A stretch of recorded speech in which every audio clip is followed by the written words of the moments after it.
to Washington, D.C. at flyags.com. The Live 5 for 6 Skyview Network, sponsored by Terry Lambert Hyundai. The soggy stretch continues today, but some drier weather is on the way for the weekend. I'll have the details coming up in your 5 for 6 forecast. Right now on News Channel 6 at 4, weather impacts. How a week of rain is affecting a community, we'll explain. Plus, the start of a new school year in McCormick County. How the county is working to keep students safe. And funding going toward a Columbia County project. We'll tell you which one. As your news at 4 starts now. Live from Television Park, this is WJBF News Channel 6 at 4.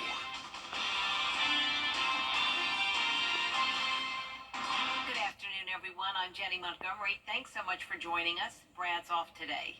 Coverage you can count on begins with breaking news. Domestic violence charges against a local high school football coach have been dropped. Midland Valley coach Earl Chapman was arrested and accused earlier this month of domestic violence. He was placed on administrative leave by the school system after the arrest. His attorney tells News Channel 6 he's working to get Chapman reinstated to his job.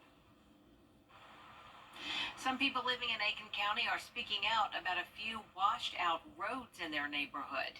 That's all because of the recent heavy rains we've had. We farm for a living, but we still have to get out and take care of animals. We deliver hay to the horse industry in Aiken. Life goes on, whether the road's solid or not. And, we just have learned to adapt. We don't like it, but we know how to deal with it now. And, push come to shove, we do what we have to do to get out. Yeah, Tommy Swartz telling News Channel 6 that his family's experienced the tough roads because of the rain that was left behind, and he says that it happens each time it rains. Early this morning, the county came out and patched some holes, but he's worried about what could happen over the weekend, and says they do have a plan, and one has been made to pave the road, but it takes the support of surrounding neighbors to get that job done. And now we want to join meteorologist Miller Hyatt for a look at our weather and rain that we could be getting over the weekend, Miller. Will last coming up here in just a few minutes. Jenny. All right, Miller, thank you. An Augusta woman is behind bars on charges of child cruelty. 20-year-old Denastia McLennan was taken into custody yesterday for an incident that happened Wednesday on Cross Tree Court. She is now booked in the Richmond County Jail. An Aiken deputy and a suspect both hospitalized after an altercation led to the suspect being shot. We told you about this incident yesterday. It happened near J.D. Lieber Elementary School. A sheriff's office spokesman says they were called to this area for a person acting erratically. When they confronted the suspect, he became combative. During an altercation, the deputy was injured and the suspect shot. At last word, both were hospitalized, the suspect listed in stable condition. We're still working to find out the identities of both the deputy and the suspect. McCormick County students went back to school today. Kim Vickers takes a look at what's new for those students this year. Well, it's a new school year and students are ready with new book bags, fresh notebooks, and freshly sharpened pencils. The McCormick County School District is focusing on expanding its personalized learning programs and on safety of students. I'm so excited. I'm ready for my classes and I'm ready to meet my new teachers. Tamara McIntosh is a senior at McCormick County High School. She's looking forward to all that her senior year holds. Cheerleading is when I stand out the most because I love the movement and the stumping and shaking. Senior skip day, yes ma'am, this is what I'm looking forward to this year. McIntosh adds that she believes the school district works hard to set students up for success. She's taking a class that will help to prepare her for a future career as an occupational therapist. Well, yes ma'am, the EMS class just got started this year, so I'm really excited for that. Superintendent Dr. Jamie Hembry tells me this year the school district is looking to expand its personalized learning, hoping to increase the successes of its students. But also looking at the standards and, again, looking at that standard and saying, what does it look like if a student needs to go beyond that? Or what does it look like if a student needs a little more intervention? Another change this year is for the safety of students. This year, every exterior door and window has an impact and shatter-resistant film over it. The goal is to stop a shooter or someone trying to smash the windows to get in. A guy shot this 30 times with a AR-15 .223 caliber bullet, and he took a sledgehammer and beat on it for about 10 minutes, and he made a hole probably the size of a basketball. The McCormick County School District is a district of excellence. Dr. Hembry believes that a lot of it has to do with the community. It's a community where everybody knows everyone, and everyone looks out for everyone, and everyone cares. The pride here in this district is unbelievable. In McCormick, Kim Vickers, WJBF News Channel 6. McCormick County schools are also focusing on personalized learning for the new year.